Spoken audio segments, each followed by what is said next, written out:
Hi, it's TK with the weekly words of encouragement.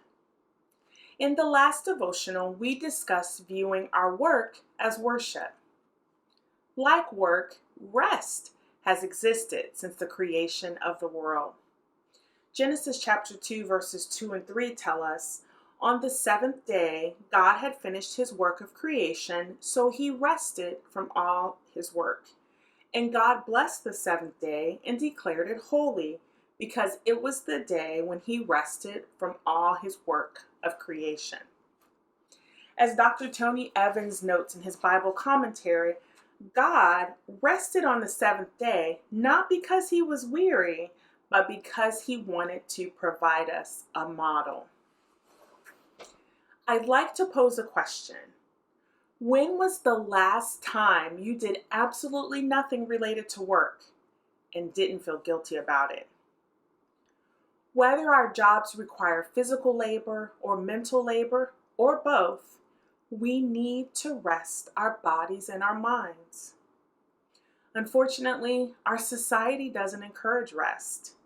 Instead, it applauds constant activity and busyness.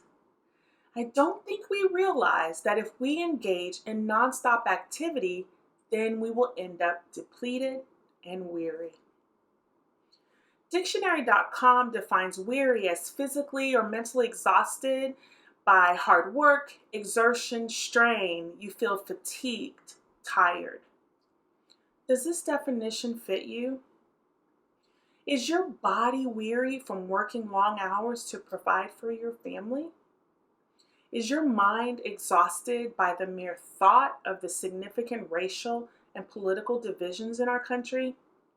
Is your soul weary from hearing about families mourning the loss of loved ones, the natural disasters impacting our planet, and the many crises brewing around the world?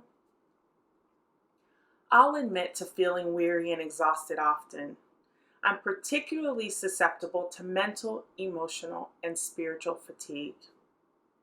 Several years ago, an elder from my church reminded me that weariness often results when we try to act, work, or perform in our own strength rather than relying on God.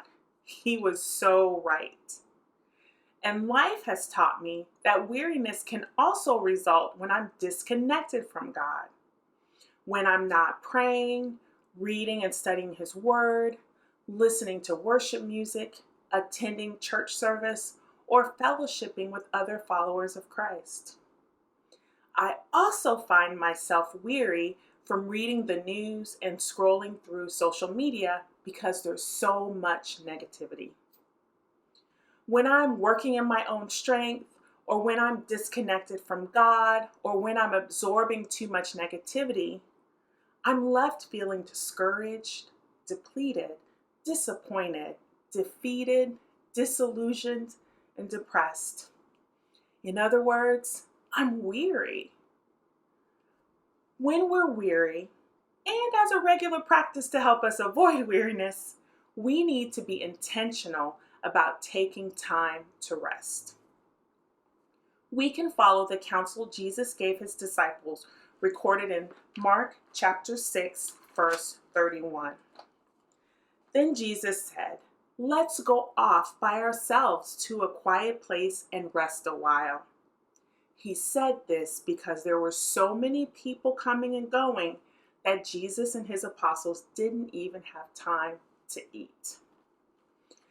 After ministering to crowds through teaching, healing, and feeding, Jesus recognized the need to go to a quiet place to rest. Like Jesus, let's not get caught up in the busyness of life. Instead, let's go off by ourselves to a quiet place to rest. I love Dr. Tony Evans' commentary on this verse as soon as I find it.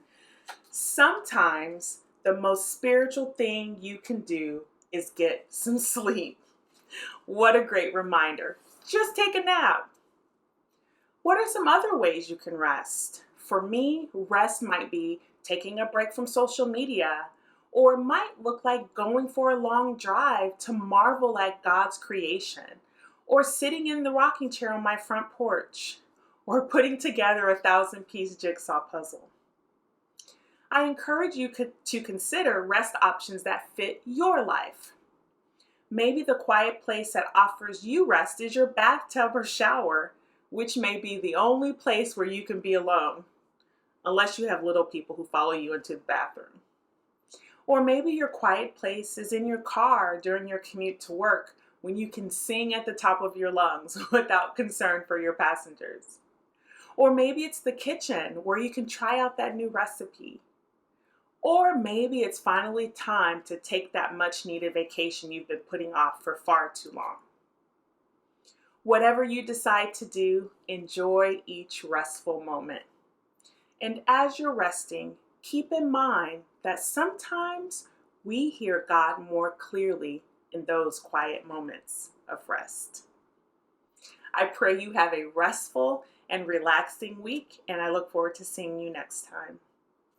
Bye.